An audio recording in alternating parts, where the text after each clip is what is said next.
ایک سوال ہے، شاید اس کا جواب ہم میں سے بہت سے لوگ دینے سے ڈریں گے۔ کیا ہم واقعی آزاد ہیں؟ اگر ایک شہری حکومت سے سوال کرنے سے ڈرے، اگر اپنے حق کے لیے آواز اٹھانے سے ڈرے، اگر ایک عورت کی عزت محفوظ نہ ہو، اور اگر انصاف کے لیے برسوں انتظار کرنا پڑے، تو پھر ہمیں خود سے پوچھنا ہوگا کہ ہم واقعی آزاد ہیں یا صرف آزادی کا جشن منا رہے ہیں؟ ذرا اپنے دل سے پوچھئے، کیا ہم واقعی آزاد ہیں؟ ہم ہر سال آزادی کا جشن تو مناتے ہیں، لیکن آزادی صرف جھنڈا لہرانے کا نام نہیں۔ آزادی یہ ہے کہ ایک شہری بغیر کسی خوف اور جھجک کے حکومت سے سوال کر سکے، احتجاج کر سکے اور اپنے بنیادی حقوق و انصاف کا مطالبہ کر سکے۔ پھر یہ سوال سامنے آتا ہے کہ کیا ہم واقعی آزاد ہیں؟ کچھ سال پہلے منی پور میں ایک ہولناک واقعے میں 2 خواتین کو ہجوم نے بے لباس کر کے گھمایا اور جنسی تشدد کا نشانہ بنایا۔ یہ واقعہ آج بھی ہمارے ضمیر کو جھنجھوڑتا ہے اور سوال کرتا ہے کہ اگر آزاد ہندوستان میں ایک عورت کی عزت محفوظ نہیں تو ہماری اس آزادی کا کیا فائدہ؟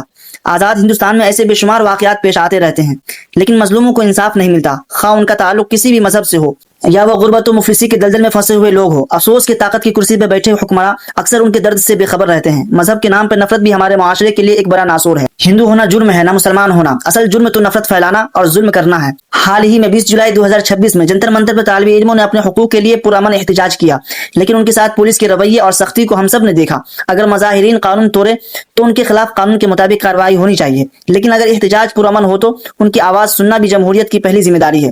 پولیس عوام کے محافظ ہوتی ہے، ان کی دشمن نہیں۔ احتجاج جمہوریت کا حسن اور اس کا لازمی حصہ ہے۔ ہر احتجاج کرنے والا ملک کا دشمن نہیں ہوتا، حکومت سے اختلاف کرنے والا غدار نہیں ہوتا، اور پالیسیوں پہ سوال اٹھانے والا انتشار پسند نہیں ہوتا۔ اگر سوال پوچھنے والے کو دشمن سمجھا جائے تو پھر جمہوریت میں سوال کرنے کی گنجائش کہاں بچتی ہے؟ کیا جمہوریت میں ایک طالب علم کو بھی سوال کرنے کا حق نہیں؟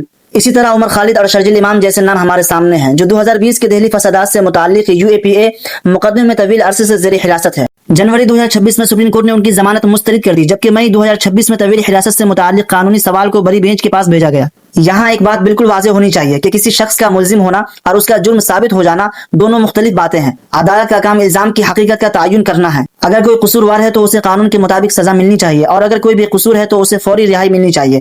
انصاف کا تقاضا یہی ہے کہ فیصلہ ثبوت اور آئین کی بنیاد پہ ہو، نہ کہ سیاسی پسند و ناپسند یا تعصب کی بنیاد پر۔ بات کسی کی طرفداری کی نہیں، بلکہ بات صرف اتنی ہے کہ انصاف میں تاخیر انصاف کا قتل ہے۔